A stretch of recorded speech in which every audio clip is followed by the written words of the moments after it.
Хамгийн их үзэх дуртай зүйлсүүдийн маань нэг бол яахаа аргагүй Кристофер Робин хэмээх бяцхан хүү болон түүний хамгийн сайн найзуудын адал явдлыг харуулсан Винни Пүүх хэмээх бүтээл юм. Гэхдээ энэ бүх хугацаанд бидний шинтэ үздэг байсан бүтээлд маань нэгэн том асуудал аимшиг нуудаж байгааг бид бүхэн анзаараагүй юм. Кристофер Робиноос авахгүйлаад түүний сайн найзууд бүгд л янз бүрийн сэтгцэн эмгэгтэй гэдгийг та анзаараагүй л байх. Тэгэхээр өнөөдөр та бүхэндээ Винни Пүүх дээр гардаг дүрүүдийн сэтгцэн эмгэгийн талаар ярилцах болно. За юуны төрөнд манай зөгийн балан дуртай Пүүхээс эхлэе. Тэрээр ADHD буюу анхаар сулрах эмгэгтэй. Тайлбарлал Пүүх маш олон давтамжтай мартдаг. Анхаар сарних нь чилбэг байдаг. Тухайн хүн аливаа ажлыг зохион байгуулах, дуусгах, нарийн ширийн зүйлийг анхаарч үзэх, зааварчилгаа яриаг даахад хэцүү байдаг. Тэрээр цаг хугацаа амархан алдаж өөрийнхөө ертөнцид байнга төрдөг. Тэрээр маш богино хугацаанд л анхаарал төвлөрүүлдэг бөгөөд ADHD-гийн шинж тэмдэг илтгэдэг. Мөн хэд их эмгэгч түнд байгаа. Зөгийн балны эрүүл бус донтолт түүнийг гартаа авахын тулд юу ч хамаагүй хийх гэх мэт.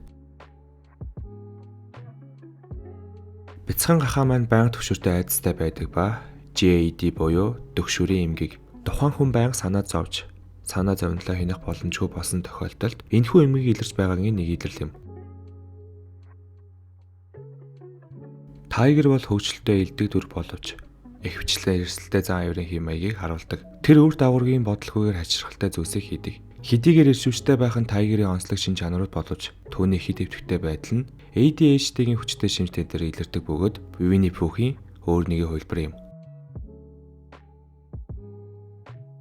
Үргэлжил тайван байдаг элжгийн маань сэтгцэн эмгэг нь архах сэтгэл гутрал бөгөөд энэ өвчнөд байнга тэмцдэг амьтан бол элжиг юм шиг санагддаг. Хаяада найзуудтайгаа зугаацах, хэцүү байгаагаа нуух далдлах гэх маягаар депресс нь байнга сэтгэл хямралын нэг хэлбэр бөгөөд бараг үргэлж хунагтай, ирч хүч багтай амьдралыг сөрөг талаас нь хардаг. Туулаа бол бүх зүйлийг эмх цэгцтэй байлгахыг хүсдэг. Маш тод сон чанартай. Түүний цэцэрлэг төгс байх ёстой. Бүх зүйл байрандаа байх ёстой. Хэрэв хин нэгэн ямыг нь бодлолвол тэр маш их уурладаг. Түүний байшин үргэлж эмх цэгцтэй байдаг бөгөөд тэрээр байнга цэвэрлэж байдаг. Ингэснээр өвсөдийн шинж тэмдэг болдог бөгөөд энэхүү Винни Пүүхийн дүрийн сэтгцэн өвчний чагсаалтанд туулаа өвсөдийн нэмэгдлээ. Канга буюу ээж эмч. Нийгмийн түвшүүрийн эмгэгтэй. Канга бол хөрөх толгоосоо ээж бөгөөд хүү рүүгээ хэд их хамгаалах нь ээж хүн байглаасаа яасан хандлага юм. Тэрээр хүүгийнхээ аюулгүй байдлын талаар санаа зовдөг.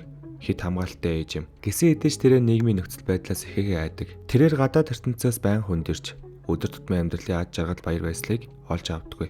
Эдгээр бүх шинж тэмдгүүд нь нийгмийн түвшүүрийн эмгэгийн шинж тэмдгийг илтгэдэг юм.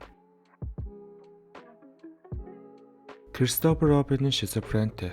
Кристофер ихэнх бага насны хүүхдүүдийн нэгэн адил бодит ертөнцөөс гадуур өөртөө зориулж бүхэл бүтэн ертөнцийг бүтээж чадсан. Тэрээр ихэнх цагаа өрөөндөө бөгөж, чихэмлэн амьлуулж, тэдэнтэйгээ ярилцаж өнгөрөөдөг. Энэ бүхнээс харж үзэхэд тэрээр хийм харах өвчтэй байх магадaltaй. Шар шувуу нь мэдлэг мэрэгэн ухаан зэрэг шин чанаруудтай холбоотой байдаг. Хэдийгээр бидний хайр шар шувуу эдгээр чанаруудыг хэсэгчлэн харуулдагч тэр өөр олон зүйлийг буруугаар ойлгодог. Шар шувуу үгийг буруу дуудаж, буруу уншдаг. Эдгээр нь унших, харилцах, ярианы бэрхшээлээ тодорхойлдог шинж тэмдэг байж болно. Винни Пүүхийн дөрүүдийн сэтгэл өвчтэй гэсэн санаа түүхүүд анх гарч ирснээс хойш бараг 70 жилийн дараа Сэмигийн судлаачид төвшүүлсэн.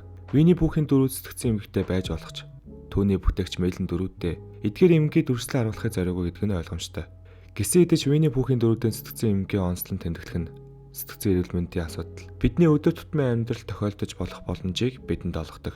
Тиймээс бидний хүүхэд насыг сонирхолтой болгосон бүтээлтэй баяртай гэж хэлэх цаг нь болсон баг. Энэхүү бүтээл маань public domain болсноор ямар ч хүн зохиогч ирэх хэрэггүйгээр хүснээрээ хэрэглэж болох болохоор хогийн юмнууд гарах нь ойлгомжтой.